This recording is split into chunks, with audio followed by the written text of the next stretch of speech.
Yes. Kriyacharya Shivraj, where are you? Yes.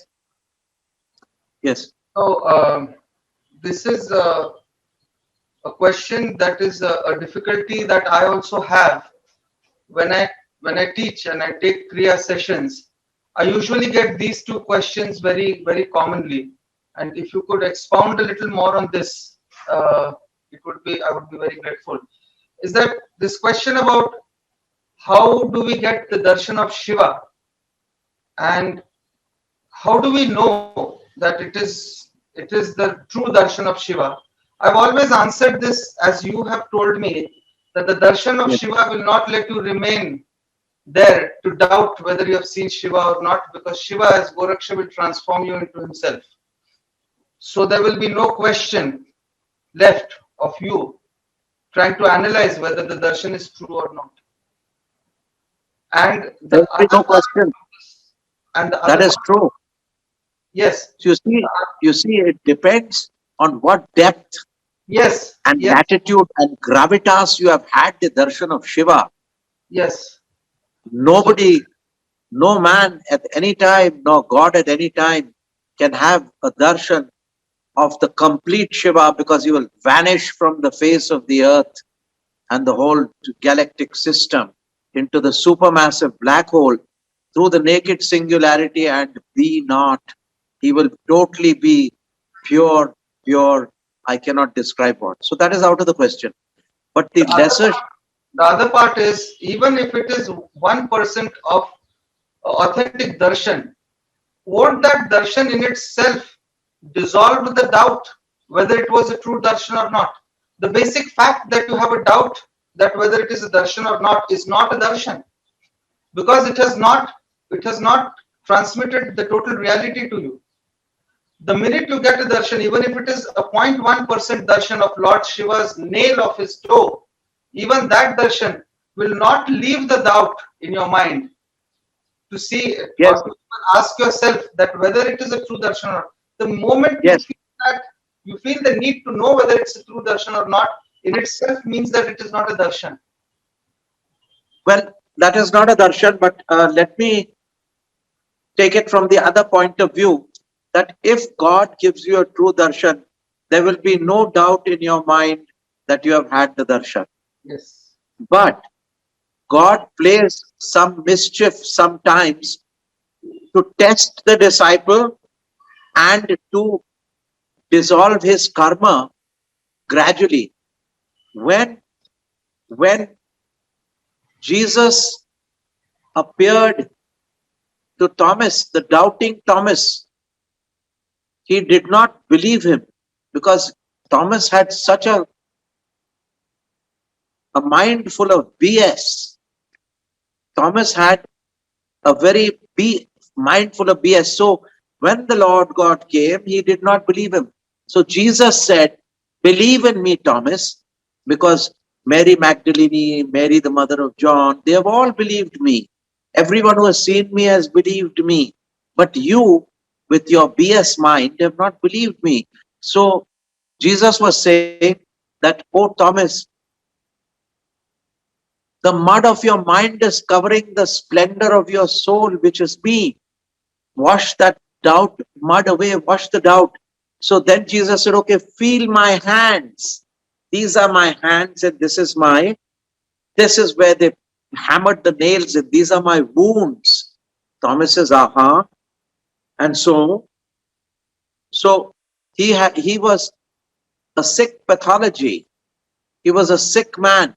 Like you see, Guru Nath is giving experience to so many people, yet some turn against him because they are a sick pathology. They are sick from childhood. They are sick.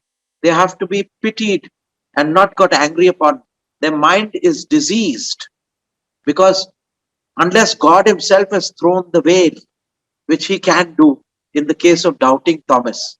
But if God, you are right, normally, if God gives you one darshan of His and it is God, it depends on what degree. Gagana mandal mein khor jiara, Shiva Gorakhya Disere. What happens then? All your past life, टूट गए मोह सब रे बंधन, कर्म श्रृंखला टूट जाती है जन्म जन्मांतर की। शिवो हम होई रे, you yourself become Shiva. That is the ultimate darshan. Shiva transforms you into himself. One more thing I would like to bring to your notice. When Jesus raised the dead man, Lazarus, he was an avatar.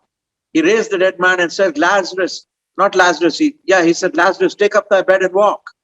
Or he told the sick of the palsy. Lazarus rose from the dead. This is an avatar raising a dead man. What happens when a Maha avatar raises a dead person? What happens when a Maha avatar raises a dead person? There was a man, he climbed up and he says, you must be the great Babaji. If you don't accept me as your disciple, I will jump over this cliff. Babaji said, jump. And he also jumped. He was pretty ready. He must be an avatar. Must be an avatar who was late. So when he jumped, Babaji called him. He said, get his body. It was all mangled and he put his hand over his body. He put his hand over his body. And when he put his hand over his body, he rose. He raised him from the dead. But he said some other thing which avatars don't do, which I have not seen an avatar said. He said one other thing. He said he raised him from the dead.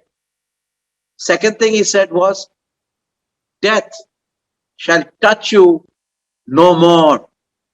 This is what I've seen from it's not a bookish knowledge. This is what I feel is the difference between the blessings of the Maha-avatar and the avatar. Yes. Shivraj. Yes. So the other question was this this ego syndrome about overcoming. This is another thing that keeps coming in the questions. How do I overcome this? How do I overcome that? So if you could tell us something about yoga being the process of submitting and dissolving into. It's about surrender and not overcoming. A little more on that point. That is true. Now, where I start, let me begin with you with two things. There are two ahamkars, two egos. The first ego which you can overcome is by Ishwar Pranidhan. In Patanjali Yoga Sutras, they have given Kriya Yoga. They have given Tapa, self-directed austerities, Swadhyay, self-directed study of your mind and consciousness, and Ishwar Pranidhan. Ishwar Pranidhan is an offering of yourself in devotion, offering yourself in devotion and surrender to God and Sadguru. So you don't try to struggle with the ego. You try to surrender the ego and say, you win. You are right. Take a step back, because it costs you nothing to lose an argument. It speaks for you. The humble person, it speaks for the humble person. If anybody is fighting with you, you see there's an argument, they're throwing BS at one another, sab gobar phek rahe, and you say, Acha Baba, I surrender. The other fellow will not know what to do. He'll have gobar in both his hands. He won't know where to throw that. So he will be, suddenly you say that, but he'll say, but, any case, he won't do that. You say, oh, Pranam, you win, you are right. He'll feel very awkward. So surrender is more important than overcome.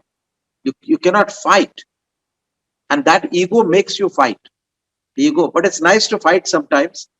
But you must know this. You must remember this.